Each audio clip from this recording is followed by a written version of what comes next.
Hola, muy buenas a todos y cada uno de ustedes. Para aquellos que nos están sintonizando por primera vez, quiero darles las gracias por estar mirando este programa de Olam 7 Internacional, Explorando el Apocalipsis, es el nombre del programa, y la estructura profética, mirando la estructura profética de la iglesia, de las 7 iglesias, relacionadas unas con otras. Pero estamos en el momento de Filadelfia, del estudio de Filadelfia. Y estamos abordando algo muy interesante, es cómo la venida de Cristo Jesús, la segunda venida de Cristo Jesús está relacionada con la primera venida. O sea, para poder entender la segunda venida, tenemos que entender la primera venida de Cristo Jesús, porque estamos analizando un concepto muy importante.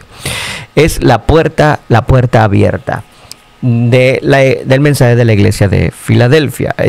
Pues estamos en una continuación de un video anterior que es importantísimo que usted tenga en relación para poder saber de lo que estamos hablando hoy en día, ¿ok?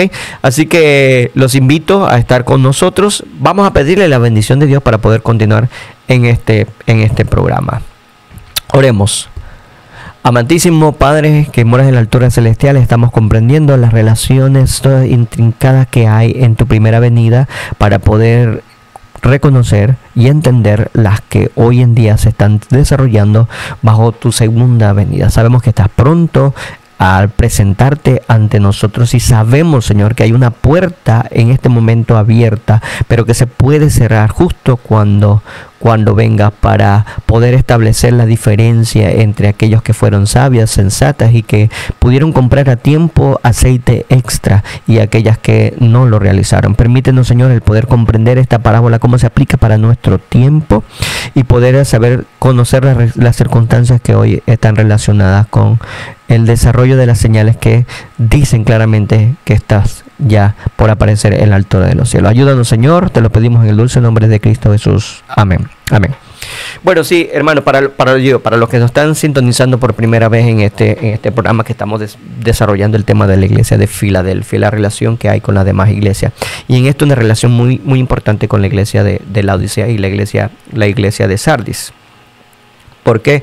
Porque habíamos estudiado en la iglesia de Sardis que a Sardis se le daba esta recomendación de velar y orar, porque la iglesia de Sardis iba a haber un cumplimiento profético muy importante que iba a establecer las señales importantes de la segunda venida de Cristo Jesús, pero sobre todo el establecimiento de un juicio, que se iba a llevar a cabo, que se va a llevar a cabo, y que decimos hoy en día que ya inició y que ese juicio está por terminar.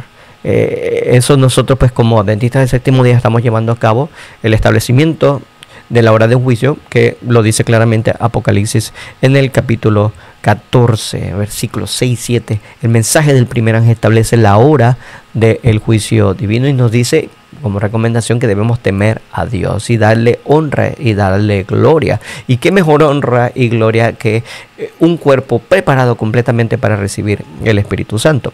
Así que ese establecimiento de ese juicio, tenemos que también entender lo que se estableció, un juicio en los tiempos de los israelitas. Ahora, hay ciertas diferencias, claro está, ¿no? Pronto vamos a ir abarcándola. Yo quiero solamente que vean un paralelismo, una similitud.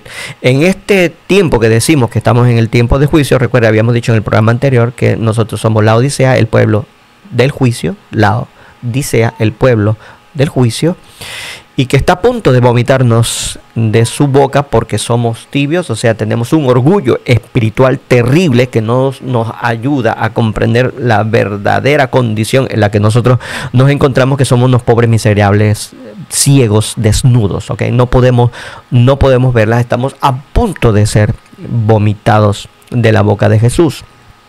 Pues esta misma condición en la que existía en los tiempos de la primera venida de Cristo Jesús, esa condición de orgullo espiritual se veía muchísimo en el pueblo judío, sobre todo a los judíos considerados a sí mismos como separados, como únicos. De ahí deriva el nombre de fariseo, como separado. o sea, que eran algo especial. Y ellos oraban y se daban golpe de pecho diciendo, gracias Señor, porque no soy como aquel publicano que es malo y esto y lo otro. Yo sí soy bueno porque yo sí doy diezmos, yo sí ayuno 2 veces a la semana, y bueno, soy mejor que todos y cada uno de los que aquí están presentes. Pues es la misma condición que el pueblo Laodicea tiene, así que por eso estamos relacionando, son muchas cosas que estamos relacionando, y que para poder entender las profecías de nuestro tiempo tenemos que comprender las profecías del tiempo de la primera venida de Cristo Jesús. Y habíamos establecido en el video anterior, que los judíos tenían una profecía que ellos tenían que entender, y que nosotros los gentiles tenemos una profecía que está relacionada con nosotros. Y si usted ve el programa anterior, podrá entender que la profecía relacionada con los israelitas o los judíos de aquel entonces, la primera venida de Cristo Jesús, está en Daniel 9. Muchos colocan esa profecía al futuro, en otro tiempo, relacionadas con la segunda venida de Cristo Jesús, pero no, es la primera venida de Cristo Jesús, y la profecía de las 70 semanas establece que está determinada para tu pueblo. Entonces ahora, ¿cuáles son las profecías que están relacionadas para nosotros? Bueno, específicamente está relacionada la profecía de Daniel, lo decimos en Daniel 11, en el video anterior, Daniel 11, donde establece que los gentiles van a pisotear la ciudad por 42 meses. Esa es la que está dada para nosotros los gentiles, por los gentiles, y que también lo dice 42 meses en el capítulo 13 del libro de Apocalipsis. Pues, en el versículo, y lo vemos aquí en la Biblia, por no buscarla aquí en pantalla, donde versículo 5 del capítulo 13 dice: y le fue dada una boca que hablaba palabras arrogantes y blasfemia, y le fue dada autoridad de obrar 42 meses. Así que tenemos esa palabra 42 meses en el capítulo 13, tenemos esa palabra 42 meses en el capítulo 11 de Apocalipsis, y esos 42 meses ya hemos establecido que son 1260 años, y que esos 1260 años está establecido también en el capítulo 12, está establecido en Daniel. Todas las profecías están estableciendo esos 1260 años, ¿ok? Así que tenemos que entenderlas, tenemos que estudiarlas, tenemos que estar velando y orando para comprender cuándo fue su cumplimiento, y cuáles las condiciones en las que se cumple, y cuáles son las cosas que nos permiten a nosotros reconocer que estamos viviéndolas y que tenemos responsabilidad profética. Eso es lo que estuvimos conversando. Bueno, seguimos entonces. Espero que estén llevando el hilo, por favor. Si no, bueno, ahí están los videos anteriores. Aquí estamos, puede repetirlo muchas veces, todas las veces que usted lo requiera. Ok, entonces estamos en el tablero y estábamos analizando las 70 semanas que están determinadas para tu pueblo. Habíamos leído a Daniel. Y en Daniel nos está diciendo que el pueblo judío iba a regresar a la santa ciudad y la iba a reparar. Porque esta era la preocupación de Daniel. Daniel había dicho: oye, pero todas estas cosas que habían sucedido, Nabucodonosor había destruido no solamente la ciudad, había destruido el santuario hecho por Salomón, uno de los ejemplares arquitectónicos más hermosos del mundo. Lo había destruido Nabucodonosor, y ahora pues eso significaba como la ruina del conocimiento divino. Pero Dios dice: no, espera, yo lo destruí porque el pueblo había llegado a una apostasía y el santuario no lo iba a salvar. De hecho, recuerde esto, hermano, ya Dios le había dado profecías a Ezequiel, donde decía: mira las cosas que están sucediendo dentro del templo, que incluso estaban adorando al sol dentro del templo. Los ancianos principales estaban allí en el templo. Entonces, pues Dios tenía que destruir ese templo. Y claro, y él tenía la capacidad de volverlo a reconstruir. El punto es que tenían que comprender los judíos cuándo se iba a dar la orden, porque esa orden iba a determinar que iba a haber 70 semanas para la venida del Mesías. Entonces los judíos tenían que comprender eso, y podían hacerlo. Pero hay aquí el orgullo espiritual, y lo digo de esta manera: orgullo laodicense espiritual de los judíos no les permitió comprenderlo. ¿Por qué? Porque había una palabrita que no le gustaba, y nosotros la habíamos leído aquí claramente. ¿verdad? Dice aquí que sabe pues y entiende que desde la salida de la orden, estoy en el capítulo 9, versículo 25, para restaurar y edificar a Jerusalén hasta el Mesías príncipe habrán 7 semanas y 72 semanas, se volverá a edificar la plaza y el muro en tiempos angustiosos, pues de las 70 semanas, después de las 72 semanas se quitará la vida al Mesías, dice, mas no por sí. Y el pueblo de un príncipe que ha de venir destruirá la ciudad y el santuario, y su fin será con inundación.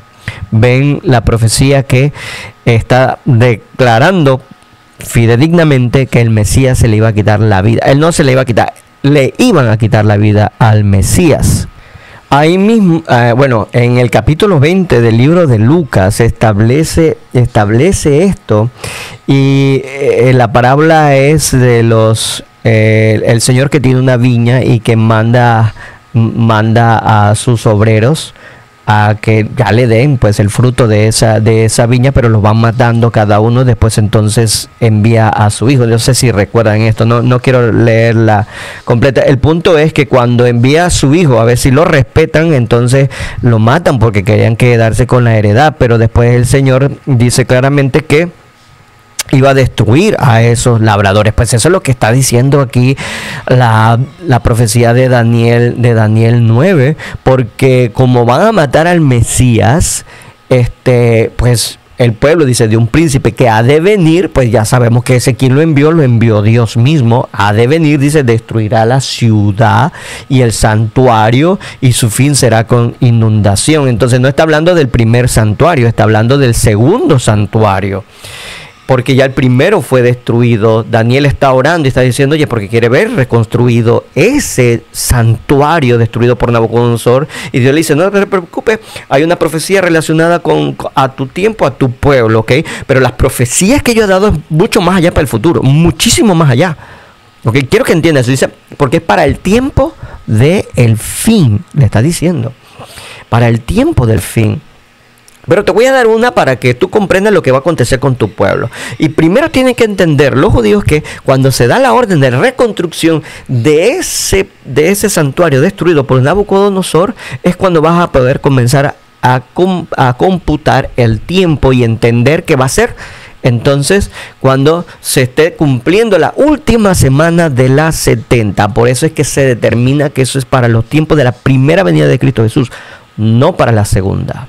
No para la segunda, sino la segunda reconstrucción del templo. Eso sí, la segunda reconstrucción del templo que se dio. Ahora, no estoy diciendo que va a haber una tercera construcción del templo, porque la Biblia no establece esto. Sabemos que fue pues el primer templo hecho por Salomón, el segundo templo construido por las labores iniciales de Esdras que completó Nehemías. Entonces entendemos ahora, por esto, entendemos que la profecía o el decreto que se da para la construcción de la ciudad se dio en los tiempos de Esdras, cuando Artajerjes da esta orden, ¿ok? Y esto lo podremos leer claramente en el libro de Esdras. Vamos a ver si busquemos Ezequiel, a ver, tenemos, libro de Reyes, Segunda de Reyes, aquí Esdras. Tenemos Esdras y tenemos en el capítulo 6 de Esdras, y tenemos por el versículo 7, 8, dice: deja que se haga la obra de casa de Dios, que el gobernador de los judíos y sus ancianos reedifiquen esa casa de Dios en su lugar, y por mí es dada orden de lo que habéis de hacer con estos ancianos de los judíos para reedificar esa casa de Dios, que de la hacienda del rey y que tienen del tributo del otro lado del río, sean dados puntualmente a soberano los gastos para que no cese la obra. Ven aquí, Artajerjes comienza a dar ese decreto. Yo doy ese decreto, dice Artajerjes. ¿Cómo sabemos que es Artajerjes? Pues si usted sigue leyendo el contexto, dice así: y los ancianos de los judíos edificaron y prosperaban conforme a la profecía de profeta Ageo y de Zacarías, hijo de Ibod. Edificaron pues y terminaron por orden de Dios de Israel y por mandato de Ciro, de Darío y de Artajerjes, rey de Persia. Qué interesante. Y así Esdras, por este rey Artajerjes, rey de Persia, es que se pueden hacer entonces aquellas reedificaciones completas. Pero hay algo que se tiene que entender, ¿no? ¿Qué es lo que hizo Esdras que fuera diferente? Usted lo puede llegar y usted lo puede investigar. Incluso aquí en el capítulo 7 podemos leer. El capítulo 7, estamos en el capítulo 7, vamos a leer, capítulo 7, aquí en los versículos más adelante, todas las órdenes que te dio Artajerjes. Dice así, 25, dice: y tú, Esdras, conforme a la sabiduría que tienes de tu Dios, pon jueces y gobernadores que gobiernen a todo el pueblo que está al otro lado del río, a todos los que conocen la ley de tu Dios, y al que no las conoce les enseñarás. Y cualquiera que no cumpliese la ley de tu Dios y la ley del rey, sea juzgado prontamente, sea muerte, a destierro, a pena de multa o de prisión. Qué interesante. O sea que el establecimiento, lo que quiero decirle aquí, hermano, es que el establecimiento de la orden de Artajerjes fue la más completa, fue la más llana. Tenemos que reconocer que Ciro y Darío dieron también orden de reedificación del templo. De hecho, Ciro fue el primero que dio la orden, ¿verdad? Darío dio una segunda orden para continuar porque la obra se había detenido. Había llegado nosotros le conocemos como el falso Darío, no me acuerdo el nombre de él, un rey que hubo anteriormente a Darío, que estuvo entre Darío y Ciro, ¿ok?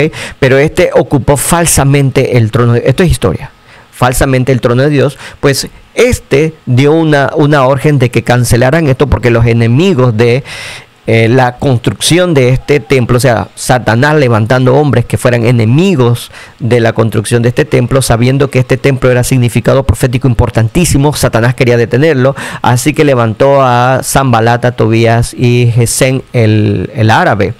Entonces, estos enemigos bueno, estos son los tiempos de Nehemías. Estos enemigos habían también tratado de detener la construcción, enviando órdenes, enviando cartas a los reyes de Medo Persia, diciendo: oye, mira, estos van a construir otro reino paralelo al tuyo y se van a levantar contra ti, y por algo lo habían destruido ya.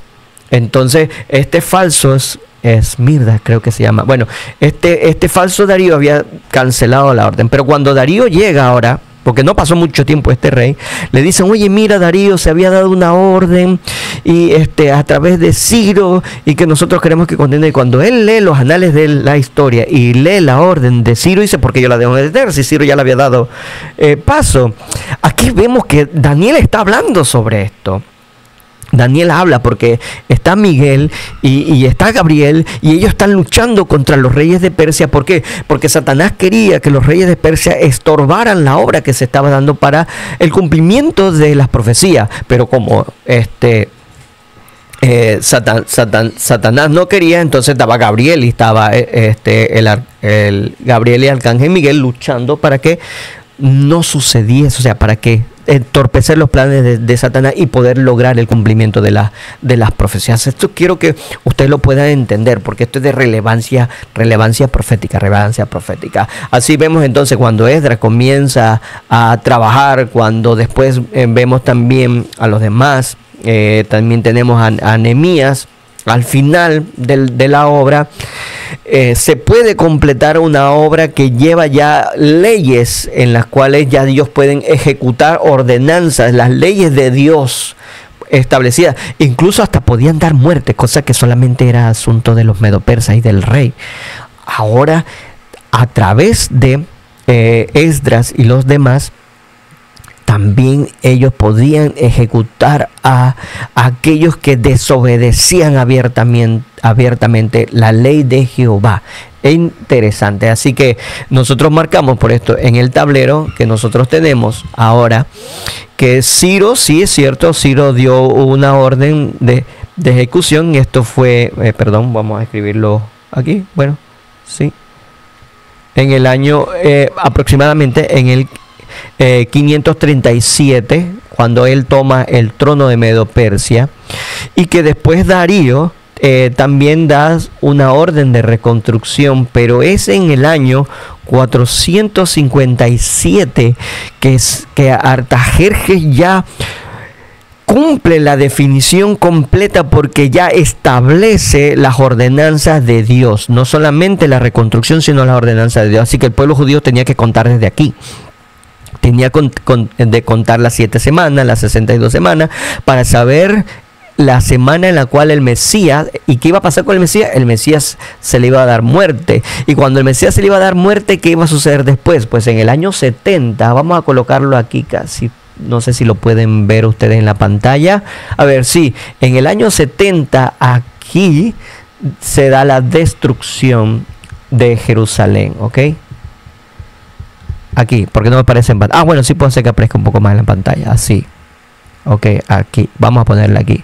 Se da la destrucción de Jerusalén en el año 70. Los judíos tenían que comprender cabalmente esta porción de la profecía, ¿ok? Entonces, ¿quién iba a establecerlo? Iba a establecerlo Roma. Que Daniel lo había dicho por muchas partes, pues sí, Daniel lo había incluso establecido en el capítulo 11, si seguías la línea del rey del norte y del rey del sur, pues también Daniel lo había establecido. Vamos a ver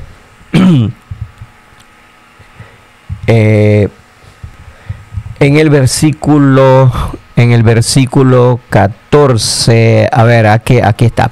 En aquellos tiempos se levantarán muchos contra el rey del sur y hombres turbulentos de tu pueblo. ¿Quiénes serán los hombres turbulentos de tu pueblo? Se levantarán para cumplir la visión, ¿ok? Y si entendemos aquí, ¿de qué visión es la que se está hablando aquí en el capítulo 14? Está hablando de la visión Jasón, la que Daniel tuvo en el sueño. El ángel Gabriel le está diciendo, oye, después que hayan 4 reyes de Medo-Persia, uno se engrandecerá y será más rico, pero entonces irá y molestará al de Grecia, y cuando el de Grecia venga, bueno, está contando la misma historia que de Daniel 8, y entonces entra el rey de Grecia, que es Alejandro Magno, y después de Alejandro Magno salen 4 reyes, bueno, y de esto entonces quedan 2, el rey del norte y el rey del sur. Pero después de esto, dice, vendrán hombres turbulentos sobre tu pueblo que se levantarán para cumplir la visión. Dice, pero ellos caerán. Pues lógicamente ellos van a caer. Ellos tienen un tiempo en el que Dios le ha dado autoridad, pero que van a caer después cuando se cumpla ese tiempo. Y en ellos vendrán después a la tierra hermosa. Dice, y vendrán, y el que vendrá, ya sabemos que es la cuarta bestia, y el que vendrá contra él hará su voluntad y no habrá quien le pueda enfrentar, y estará en la tierra gloriosa. Bueno, eso sucedió en el año 63, justo cuando Pompeyo, creo que si no me equivoco, este general romano conquista ahora Jerusalén. Entonces Jerusalén cae bajo el dominio de Roma. Ok, y establece, mira, después que se da, por ejemplo, en el versículo 18, dice, volverá después su rostro a las costas y tomará muchos, mas un príncipe hará cesar su afrenta y aún hará volver sobre él su oprobio. Oh, qué interesante. Esto nosotros sabemos que es Julio César, ¿no? Así lo vamos conociendo en la historia. No estoy tratando de definir claramente cada punto. Lo que sí que ustedes entiendan que hay una historia que usted tiene que seguir aquí en estos versículos. Si usted sigue, por ejemplo, el versículo 20, dice, y se levantará en su lugar uno que hará pasar un cobrador de tributos para la gloria del reino, pero en pocos días será quebrantado a uno en ira ni en batalla. Bueno, que aquí tenemos la historia de Augusto César, y que el libro de Lucas, el capítulo 2, 17, están hablando. ¿Por qué? Porque justo cuando se levanta un emperador romano, y esto, Augusto César, él encuesta al pueblo judío para poder cobrarle tributo, cobrarle impuestos. Ahí es donde José y María pues tienen que ir a Belén, porque cada uno de ellos tenían que ir a su lugar de origen, ser censados o ser contados para ver cuánto dinero tenían que retribuirle a los romanos, porque ellos eran vasallos, ellos estaban sujetos a Roma. Así que aquí nosotros estamos entendiendo que esta es la historia de Cristo Jesús, y por lo tanto, cuando nosotros seguimos leyendo aquí en el versículo 21 y 22, dice: y le sucederá en su lugar un hombre despreciable, el cual no dará la honra del reino, pero vendrá sin aviso y tomará el reino de Halago, que siguió después de Julio César. Y dice aquí que en su tiempo las fuerzas enemigas serán barridas delante de él con inundación de agua, serán del todo destruidos junto con el príncipe del pacto. ¿De quién estamos hablando? Del mismo Jesús, el príncipe del pacto.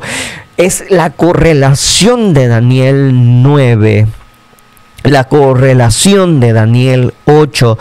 Este pueblo, los turbulentos de tu pueblo, como dice anteriormente en el versículo, o sea, Roma, incluso Roma va a destruir con inundación a los judíos, y no solamente a los judíos, sino que iba a destruir a Jesús. ¿Por quién comenzó? Pues comenzó por Jesús, como establece la profecía de las 70 semanas. Entiendan esto, por favor, que esto es profético. ¿Y por qué lo estamos relacionando?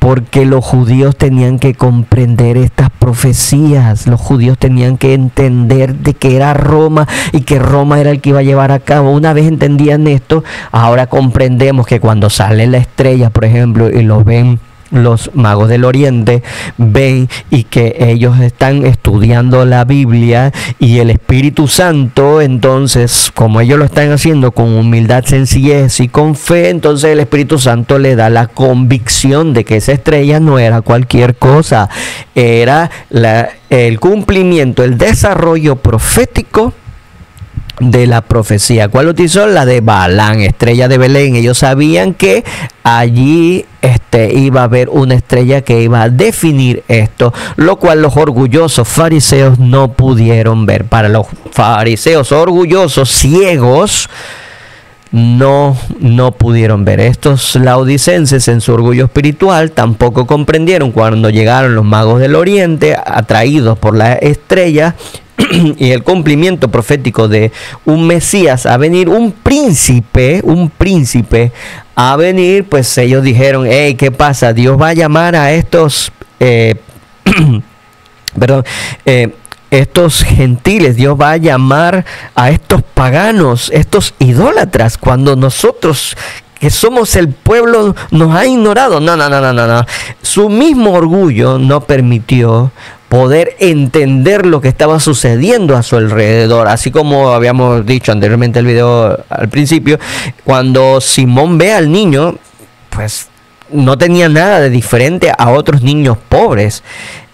Cuando ve a Jesús allí, comprendió, porque el Espíritu Santo fue el que le dio la convicción de que ese era el Mesías príncipe. Pero el sacerdote que estaba cumpliendo los rituales y que estaba en el templo allí y que debió haber sido uno de los primeros en reconocer el Mesías, pues por su orgullo laodicense, su falta de aceite extra del Espíritu Santo, pues no pudo ver el cumplimiento de esto. Y aunque pudieron haber conocido esta profecía de las 70 semanas, pues no tuvo significado profético para ellos. Por lo tanto, no comprendieron que estaba en desarrollo y no entendieron su responsabilidad profética. Eso es lo que nosotros hemos estado hablando, y eso es lo que está sucediendo para nosotros. Así que hemos dicho y hemos establecido que se abrió una puerta. ¿Por qué? Porque Jesús dice: oh, si por lo menos ustedes pudieran comprender el tiempo de su visitación. Creo que lo habíamos leído en el capítulo 19, versículo 41 en adelante. Cuando Cristo miró a la ciudad, cuando entró en el pollino, habíamos dicho que Él dijo: si al menos conocieras de este día lo que toca tu paz, pero está encubierto a tus ojos, porque estaban ciegos. Sí, hermanos, estaban completamente ciegos, laodicenses completamente, no podían comprender que había llegado el tiempo de su visitación. El versículo 44, voy a leerlo aquí en mi Biblia, no lo estoy buscando en pantalla, pero dice claramente: te derribarán a tierra a ti y a tus hijos que estén dentro de ti, y no dejarán de ti piedra sobre piedra, por cuanto no conociste el tiempo de tu visitación. Y habíamos dicho que en Marcos ya había dicho que había llegado el tiempo. Esa era en forma general de describir la misión de Cristo Jesús. Él estaba predicando el cumplimiento de los tiempos. Hermano, qué terrible condición, de verdad, qué terrible la condición en la que se encontraban los judíos, a pesar de que las profecías señalaban claramente todas las condiciones de los desarrollos proféticos. A su comprensión estaban tan claros, tan llanos, tan definidos, que no podrían perderse. Pues ellos, por no tener ese aceite extra, por ser laodicenses, ciegos completamente, estaban completamente inhabilitados para poder ver el cumplimiento profético, y que paganos, como ellos llamaban, idólatras, como ellos llamaban a los, por ejemplo, los magos del Oriente, ellos pudieron sí ver ese cumplimiento externo. Así que tenemos que comprender eso. Ahora vamos en Filadelfia. Seguimos leyendo en Filadelfia. A ver, estamos en Apocalipsis 3. En Filadelfia dice aquí que he puesto delante de ti, en el versículo 8, una puerta abierta, la cual nadie puede cerrar. Nadie te la puede cerrar, ¿ok? Pero ya sí sabemos que Jesús es el que la va a cerrar, porque aunque tiene poca fuerza, dice, has guardado mi palabra y no has negado mi nombre, pues nadie te la va a poder cerrar. Yo te guardaré, dice, por cuanto has guardado la palabra de mi paciencia, yo también te guardaré de la hora de la prueba que ha de sobrevenir al mundo entero. A los judíos, pues definitivamente la puerta, aunque estuvo completamente abierta para ellos, no pudieron entrar. ¿Cuándo se viene y se cierra esta puerta? Bueno, en esta misma profecía de las 70 semanas, nosotros hemos aquí establecido claramente que la puerta abierta para ellos se dio en los nacimientos de Cristo Jesús. Aquí lo establecemos como el 27, en los tiempos que Cristo Jesús fue ungido, ¿ok? Pero ese es en relación a la última semana de las 70, porque a la mitad de la semana iba entonces a ser asesinado por los romanos. En el año 31 nosotros establecemos claramente. Si usted cuenta del año 457 de Artajerje, nosotros vemos que en el año 26, pues te podrá calcular 26, 27, recuérdese que hay un año de diferencia. El año 0, acuérdese que este es antes de Cristo, pues antes de Cristo hay un año que se cuenta de esta dirección hacia acá, y después de ese se cuenta acá. Bueno, se establece del nacimiento de Cristo Jesús. Pongamos que el año 1 de Cristo Jesús. Así que todo esto que se cuenta desde antes de Cristo se tiene que sumar ese año, porque cero como tal no existe en años, ¿verdad? Sino que se comenzó el año 1 en adelante. Entonces tenemos el año 27. Así que 457, nosotros le sumamos estos 490 años, nosotros vemos ahora que se establece en el año 34. ¿Y qué pasó en el año 34? Cuando a Esteban se le apedreó. Ahí se cierra la puerta de este proceso especial de salvación que Cristo estaba llevando para los judíos, en relación con la oración especial que estaba teniendo Daniel en los tiempos de Babilonia. En el 606, Dios le dice: oye, Daniel, pues hay una profecía para tu pueblo, para que ellos puedan tener esa oportunidad, esa puerta de salvación abierta, porque su apostasía que llevaron a la destrucción del templo, Dios le va a dar una oportunidad, va a reconstruir el templo para que las profecías se puedan cumplir, porque tenía que llegar el Mesías. Recuerden, ser una de las profecías de Ageo, si no me equivoco, tenía que llegar el Mesías y él iba a engrandecer ese segundo templo que habían construido. Entonces se le abre esa puerta abierta. Por eso que Jesús le dice a los discípulos en aquel entonces: oye, no te pongas a contemplar ese templo, aunque haya pasado 40 años y que Herodes lo haya reedificado y lo haya puesto hermoso como se ve, no va a quedar piedra sobre piedra, porque aquí el templo no es lo importante. Aquí lo que era importante era quién era el que iba a llenar y darle gloria a ese templo, que era Cristo Jesús.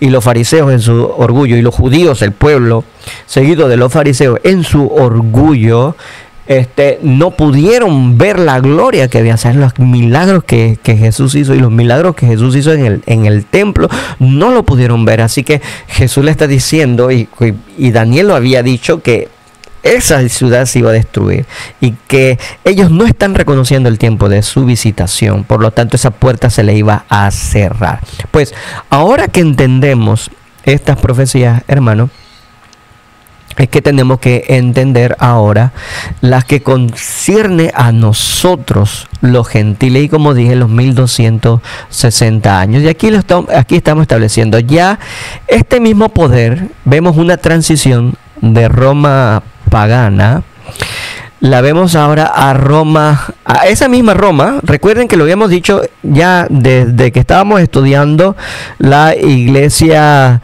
de... no de Sardes, estábamos estudiando la iglesia anterior a la de Sardes, se me escapó el nombre rápidamente. Estamos estudiando la de Tiatira, la iglesia de Tiatira. En la iglesia de Tiatira, recuerden que hay un mensaje importante que se establece. Vamos a leerlo, vamos a buscarlo.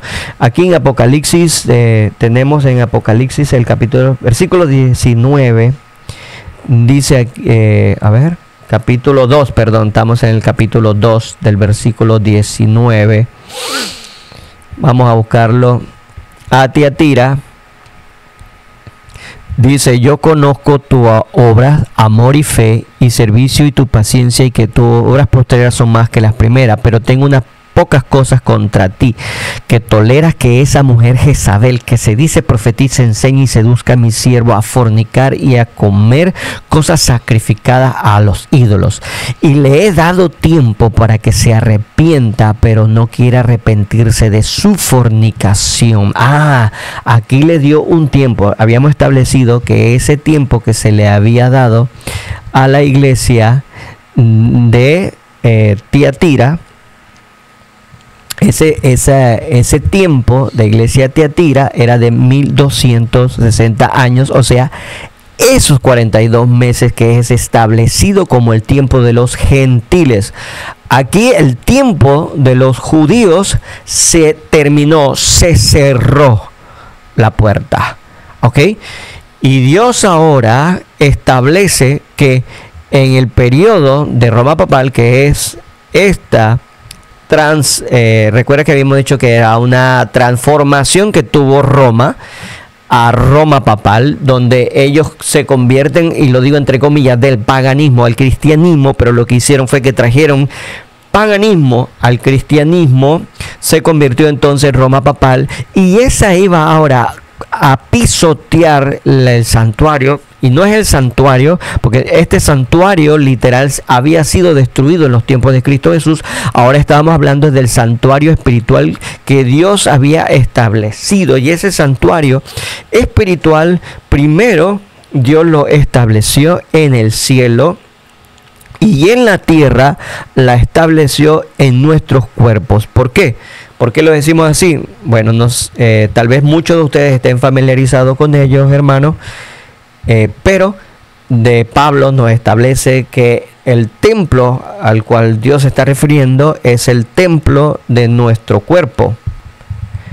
En 1 Corintios, vamos a buscarlo aquí en la Biblia para que ustedes lo lean.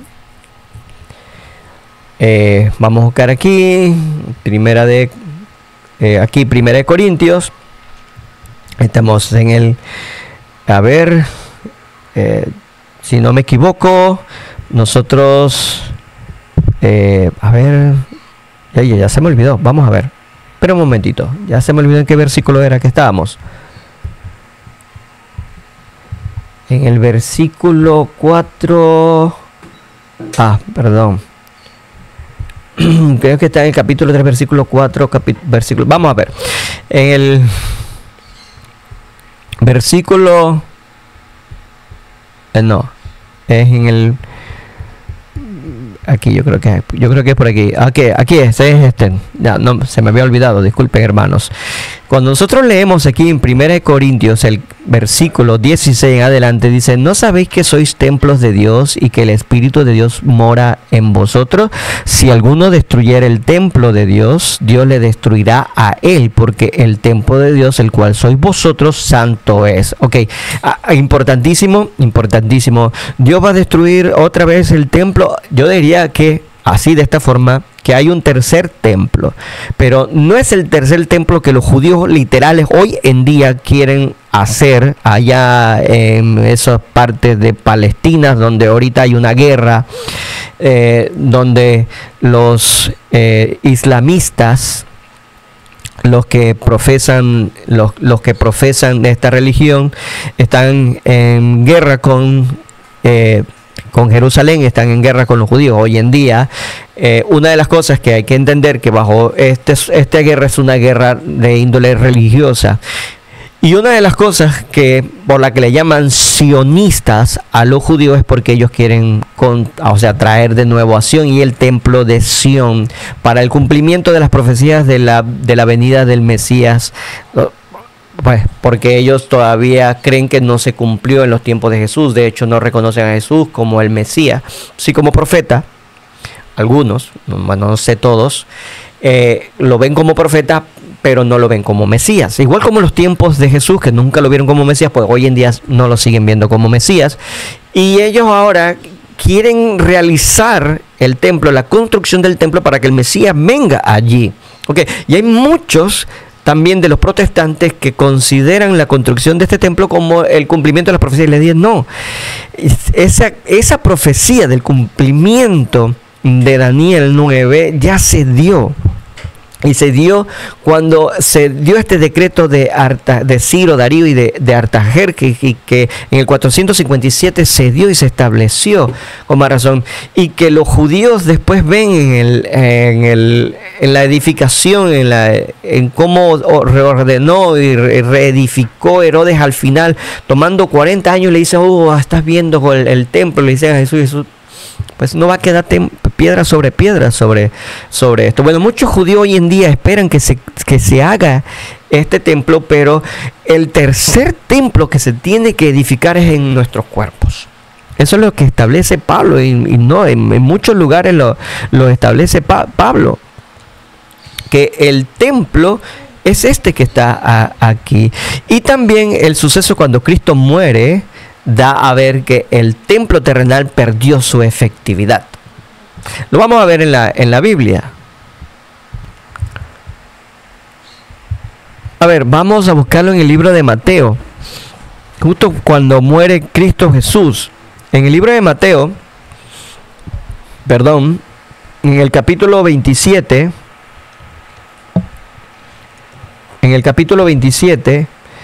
del versículo 45, a ver, la muerte de Cristo Jesús. Y desde la hora sexta hubo tinieblas sobre toda la tierra hasta la hora novena. Cerca de la hora novena Jesús clamó a gran voz diciendo: Elí, Elí, lama sabactani. Esto es: Dios mío, ¿por qué me has desamparado? Algunos de los que estaban allí decían al oírlo: a Elías llama a este. Así que Jesús muere, y Jesús ahora aquí el 50 dice: mas Jesús, habiendo otra vez clamado a gran voz, entregó el Espíritu. Y miren lo que pasa en el versículo 51, dice: y aquí el velo del templo se rasgó en dos de arriba abajo, y la tierra tembló, y las rocas se partieron, y sepulcros se abrieron, y muchos cuerpos de los santos que habían dormido se levantaron y salieron de los sepulcros después de la resurrección de él, y vinieron a la santa ciudad y aparecieron a muchos. Okay, ¿qué pasó en este acto? Pues Cristo Jesús, al morir, vino Dios y los ángeles y rasgaron el velo del templo. ¿Y qué velo era?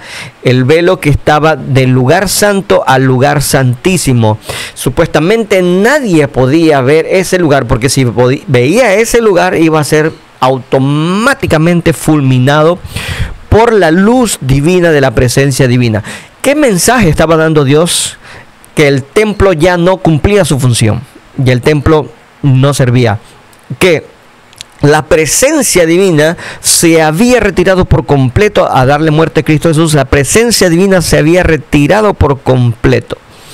Y que el aspecto de los sacrificios ya tampoco tenía sentido, porque ya había muerto el Cordero inmolado desde el principio del mundo, que era Cristo Jesús, para expiar cada uno de nuestros pecados. Así que esta obra de intercesión de nosotros, de Jesús hacia nosotros, ahora se iba a dar en otro lugar, y era en el santuario celestial. Arriba en el cielo Dios iba ahora a establecer la continuidad del sacerdocio, pero no en la época, no a la parte del sacrificio, porque ese ya se había dado en la tierra. Ahora se iba a dar en el de intercesión por nuestros pecados, por la sangre de Cristo Jesús, en el santuario celestial. ¿Ok?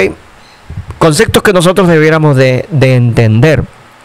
Por lo tanto, que se rasgara el velo en el templo significaba que ya había perdido significado. Así que, ¿qué templo era el que se tenía que formar? Pues es el templo de nuestro cuerpo. ¿Por qué? Porque ahora Cristo Jesús, intercediendo por nosotros en el lugar santísimo, entonces Él abre una puerta donde ahora nos da el Espíritu Santo, y esto nosotros le leemos en el libro de Apocalipsis. Vamos a leerlo.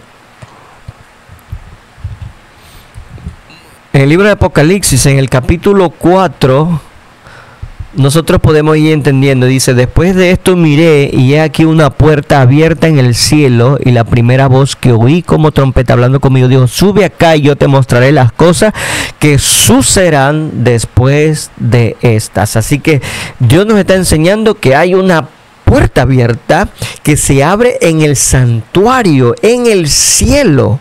Hay una puerta abierta allí. Mire, y esta puerta abierta se establece también. Bueno, vamos a cerrar esto que está aquí.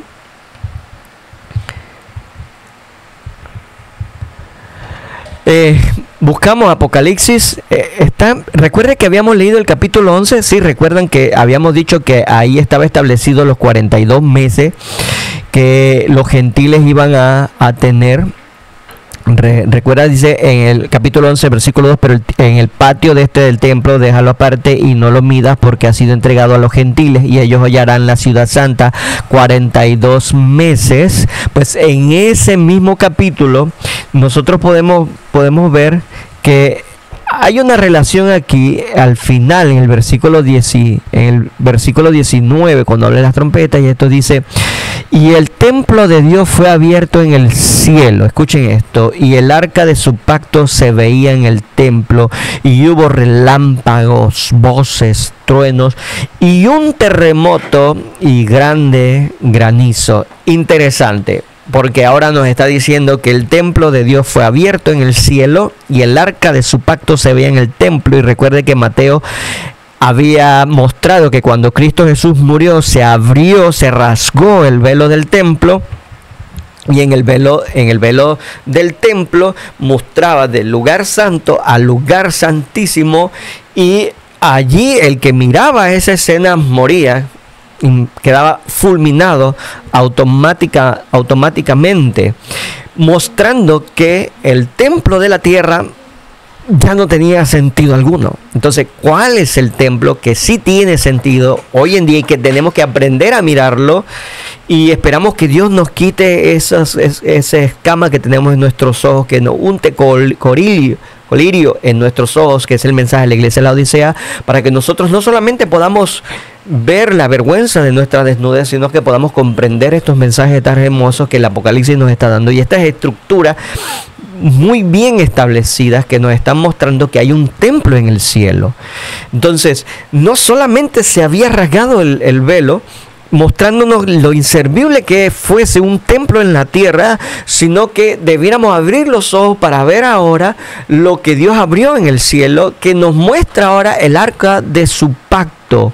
El arca de su pacto, donde Cristo ahora entra a interceder por nosotros. Recuerden, y quiero, para aquellos que ya tienen este conocimiento que hoy está estableciendo, aquí Dios está mostrando que la puerta se abre y que iba entonces a comenzar el proceso en el que Cristo iba a entrar al lugar santísimo, del lugar santo al lugar santísimo, para comenzar la obra de juicio. Pues muchos de los que han estudiado esto ya saben y comprenden lo que estoy hablando aquí, pero aquellos que escuchan esto por primera vez, estos conceptos, aquí vamos a comenzar entonces a entender de que esa puerta abierta que se habla en Filadelfia está hablando es de el juicio de Dios, cuando Jesús entra del lugar santo al lugar santísimo. Ahora lo que vamos a entender en el siguiente video es qué señales hubo precursoras de esto, así como la estrella de Belén para los magos del Oriente.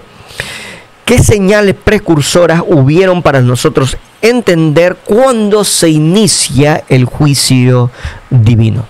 Ok, eso es lo que vamos a ver en los siguientes programas. Lo dije desde un principio, la iglesia de Filadelfia es uno de los temas más profundos que hay de las 7 iglesias. Había que estudiar una relación de las iglesias en el tiempo. Vamos aquí a ampliar la pantalla. En el tiempo, porque no se está hablando de literal de la iglesia, literal allá en Grecia, cuando Juan escribió la profecía de Apocalipsis, sino que Dios nos estaba mostrando el futuro y las cosas que iban a acontecer, porque en cada periodo iba a haber un proceso que se iba a realizar, pero que todos tenían que comprender que cuando llegaran a la iglesia de Tiatira es cuando se establecía la visión, y como en los tiempos de Israel, se establecía los turbulentos de tu pueblo para nuestro tiempo, para nosotros, así como para los judíos en un momento, así para nosotros se establecen ellos, pero ya no como la Roma imperial, sino como la Roma papal, y que de ahí va a haber un proceso, un tiempo, así como los judíos fueron de 70 semanas, para nosotros iba a ser de 42 meses, o sea, tiempo y mitad de tiempo, o 1260 días, o años proféticos para nosotros. Entonces, y que una vez establecido ese tiempo, entonces Cristo iba a establecer la obra de juicio, como lo decía Daniel 7, como la explicación de ese sueño a Daniel, como lo dice también el capítulo 8, como Daniel lo establece por todas partes. Daniel hoy se levantara, hoy estuviera hablando sobre estas cosas. Así que ese tiempo es específico y es en la terminación de ese periodo de 42 meses que vamos a ver entonces en el segundo video. Así que los invito a que me acompañen, a que sigan con nosotros, que Dios los bendiga mucho y que esto sea para gran provecho. Que Dios los bendiga.